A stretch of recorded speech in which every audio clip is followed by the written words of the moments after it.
est-ce qu'il est prouvé scientifiquement que le masque protège absolument du Covid-19 ? La chose qui est démontrée scientifiquement, c'est que le masque protège les gens dans le domaine du soin. Voilà. C'est-à-dire quand vous soignez quelqu'un, bien entendu, vous avez des contacts très proches. Quand vous auscultez quelqu'un, que vous mettez votre stéthoscope sur la poitrine de quelqu'un et vous souffle dessus, là, moi, il y a un travail que j'ai révisé récemment où les gens regardaient quand on fait une trachéotomie, le risque de transmission autour d'une trachéotomie qui est assez important. Hein, donc il faut là soit toute la pièce qui soit protégée. Ça, c'est assez clair.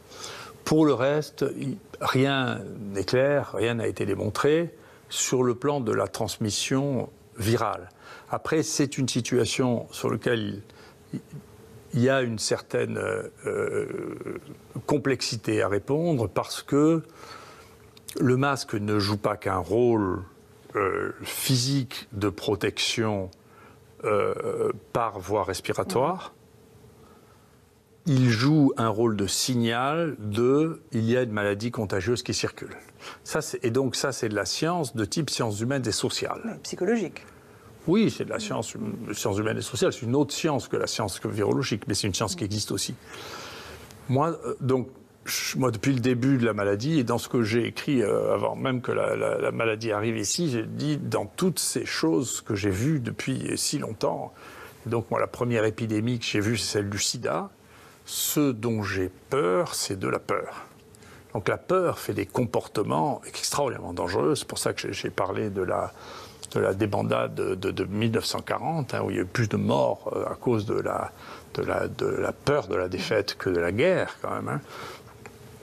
Et donc, si les masques peuvent rassurer, c'est une chose, mais je suis inquiet qu'on fasse une fixation trop importante dessus, parce que maintenant, c'est les gens qui veulent vouloir faire la loi. Vous savez, il y a toujours un dictateur rentré dans beaucoup de gens, hein, qui voudrait imposer, faire. Moi, j'ai vu ça, j'étais sidéré, le marché, quelqu'un qui engueulait tout le monde, n'avait pas de masque. Il risque d'y avoir des tensions, des bagarres, tout ça. Donc, moi, j'aurais préféré qu'on reste à un niveau de recommandation plus que d'obligation, parce que j'ai peur que ça devienne encore quelque chose de clivant, de conflictuel et de dangereux. Et donc, je trouve qu'on a une société d'une immense fragilité qui surréagit à la moindre peur sans que ce soit justifié dans 90% des cas. Ici, honnêtement, il n'y a pas plus de morts cette année que ce qu'il y en a eu en 2017, en 2018, 2019 et moins qu'en 2017. Donc, c'est quand même pas la peine de mettre le feu au vieux port. Vous voyez, donc, il faut se calmer. Il faut faire des recommandations de bon sens, je crois, hein, mais je redoute dans une société qui est aussi fragile et aussi nerveuse, si vous voulez, toutes les mesures qui augmentent cette tension qui n'est pas justifiée par les nombres. C'est justifié. Ce qui se passe, et l'analyse que l'on fait, qui est peut-être, je sais que je fais peut-être de la peine à mes amis qui vivent en Île-de-France ou qui vivent à Paris, c'est que plus on s'affole, moins on soigne bien les gens. C'est ça ce qui s'est passé. C'est la désorganisation liée à l'affolement.